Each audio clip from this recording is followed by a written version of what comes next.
एकच काय 2 वर्ष टिकणारे पांढरे शुभ्र मऊ खुसखुशीत बटाट्याचे चिप्स बनवायचे असतील तर हा व्हिडिओ फक्त तुमच्यासाठी आहे. टिप्स आणि ट्रिक्ससह व्हिडिओ तुमच्यासोबत शेअर केलेला आहे, त्यामुळे शेवटपर्यंत नक्की पहा. उन्हाळी वाळवणाला सगळ्यांच्या सुरुवात झालेली आहे. उन्हाळी वाळवण म्हणलं की त्यामधला सगळ्यात अविभाज्य घटक म्हणजे बटाट्याचे चिप्स. बऱ्याच वेळेस आपण बटाट्याचे चिप्स बनवतो, पण कधी ते काळे पडतात किंवा पांढरे शुभ्र जरी झाले तरी मऊ खुसखुशीत लागत नाहीत. त्यामुळे हा व्हिडिओ नक्की पहा. सगळ्यात पहिल्यांदा मी इथं 2 किलो मोठे मोठे आकाराचे बटाटे घेतलेले आहेत. बटाटे 1 ते 2 तास पाण्यात भिजवून ठेवायचे. स्वच्छ धुवून त्याच्या साली काढायच्या. साली काढल्यानंतर सुद्धा बटाटे पाण्यातच टाकून घ्यायचे. या प्रकारे खिसणीच्या साहाय्याने चपटा म्हणजे आडवा बटाटा या प्रकारे खिसून त्याचे वेफर्स बनवून घ्यायचे आहेत. वरपासून खालपर्यंत अगदी व्यवस्थित बटाटा खिसून घ्यायचा. त्याचे छोटे छोटे वेफर्स बनवून घ्यायचे. शक्यतो मीडियम आकाराची किंवा मीडियम जाडी असलेलीच खिसणी वापरायची, त्यामुळे मध्यम आकाराचे आपले चिप्स तयार होतात. खूप पातळ आणि खूप जाड बनत नाहीत. चिप्स पाण्यातच खिसायचे आहेत आणि 3 ते 4 पाण्याने स्वच्छ धुवून काढायचे. जोपर्यंत चिप्समधलं पाणी स्वच्छ निघत नाही तोपर्यंत. मी इथे 4 ते 5 पाण्याने चिप्सला स्वच्छ धुवून घेतले.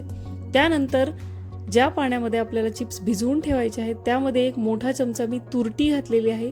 तुरटी व्यवस्थित विरघळल्यानंतर आपण बनवलेले चिप्स या पाण्यामध्ये 8 ते 10 तास भिजवून ठेवायचे आहेत. मी रात्री हे चिप्स बनवले होते आणि सकाळपर्यंत याला याच पाण्यामध्ये ठेवले. सकाळी तुम्ही बघू शकता बिलकुल चिप्स आपले काळे पडलेले नाहीत. पाणी अगदी स्वच्छ आहे.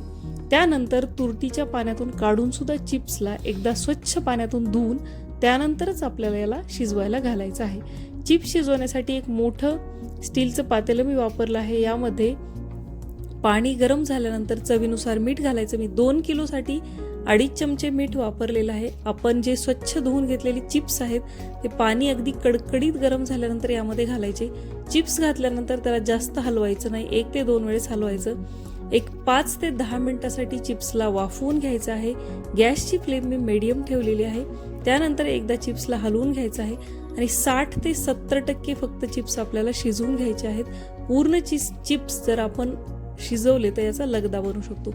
या प्रकारे मध्ये थोडंसं आपलं नख बुडायला लागलं की चिप्स आपले शिजून तयार आहेत असं समजायचं.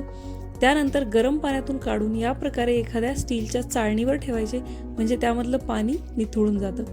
नंतर सुद्धा चिप्स गरम असताना मधल्यामध्ये शिजले जातात, त्यामुळे शिजवताना चिप्सचं प्रमाण थोडंसं कमी शिजवायचं.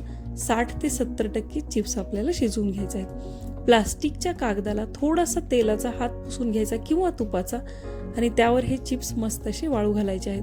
प्लास्टिकच्या कागदावर जर तुम्ही तसे चिप्स वाळू घातले तर ते एकदम चिकटून बसतात.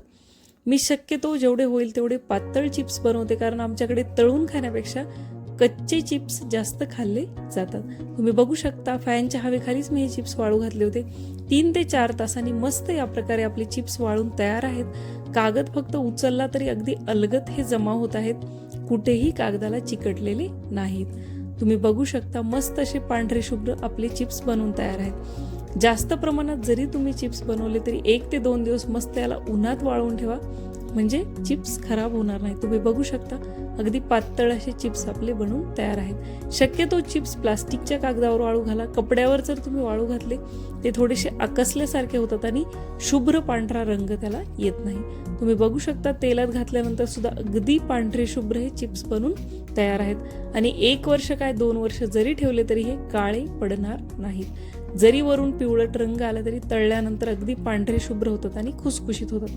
बरेच जण चिप्स बनवताना तुरटी वापरतात, पण तुरटीच्या पाण्यात भिजवून ठेवलेले चिप्स नंतर धुवून उकळत्या पाण्यामध्ये घालत नाहीत, त्यामुळे सुद्धा चिप्सला काळा रंग येऊ शकतो. रात्रभर तुरटीच्या पाण्यात चिप्स भिजवून ठेवल्यानंतर सकाळी ते स्वच्छ पाण्यातून धुवूनच आपल्याला उकळून घ्यायचे आहेत. या प्रकारे या उन्हाळी वाळवणात चिप्स तुम्ही ट्राय करून नक्की बघा. अगदी पांढरे शुभ्र आणि खुसखुशीत होतील याची गॅरंटी आहे. या प्रकारे पांढरे शुभ्र चिप्स बनवायचे असतील तर आणखी एक महत्त्वाची गोष्ट म्हणजे बटाटे निवडताना ते अगदी मोठे मोठे असले पाहिजेत आणि रंगाने पांढरे असले पाहिजेत, ताजे असले पाहिजेत. बटाटा जर थोडंसं पिवळट रंगाचं असेल तर चिप्स आपले पिवळे पडू शकतात. व्हिडिओ आत्तापर्यंत बघत असाल तर एक लाईक नक्की करा. तुमची महत्त्वपूर्ण कमेंट करा. व्हिडिओला जास्तीत जास्त तुमच्या मित्रमैत्रिणींसोबत शेअर करा. मी भेटते अशाच एका नवीन रेसिपीसोबत पुढच्या व्हिडिओमध्ये. तोपर्यंत बाय.